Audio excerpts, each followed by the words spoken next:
ఇది చెంపదెబ్బ కొట్టడం చూసాను. నేను ఎప్పుడు ఫోటోలు వేసాను కానీ పేపర్‌లో అది ఏంటి అనేది నాకు ఇంతవరకు క్లారిటీ లేదు. What is it? నేను మొదటిసారి ఎలక్షన్కి వెళ్ళేటప్పుడు గెలిచి వచ్చిన తర్వాత కొద్ది కమ్యూనిస్ట్ భావాలు కొంచెం బాగా పుస్తకాలు చదివేటువంటి మా కజిన్ మా బావగారు ఉండేవాడు.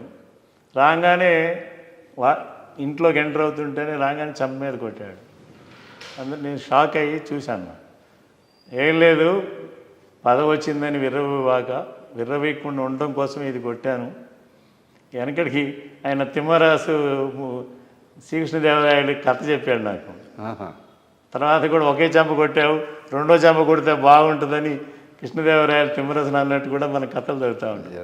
అటువంటి కథల నుంచి వచ్చినటువంటి సాంప్రదాయమే స్ఫూర్తి.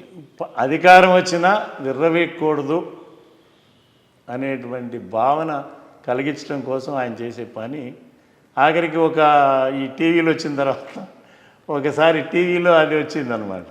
ఓకే. అనుకోకుండా ఆయన సరే గెలుస్తూ వస్తున్నాం కాబట్టి నామినేషన్ అప్పుడే ఆయన అలా చెంప మీద కొట్టేవాడు అన్నమాట. సో అది చూసి ఆ రోజున టీవీల్లో అబ్బని దెబ్బ కమ్మని అబ్బాయిని చాలా స్కోర్ అయింది. దాంతో అదొక అంటే ఆ సంప్రదాయం వెనక ఏదో ఉందని జనం అంతా భావించారు. అయితే మీరు ఇప్పుడు క్లారిఫై చేశారు.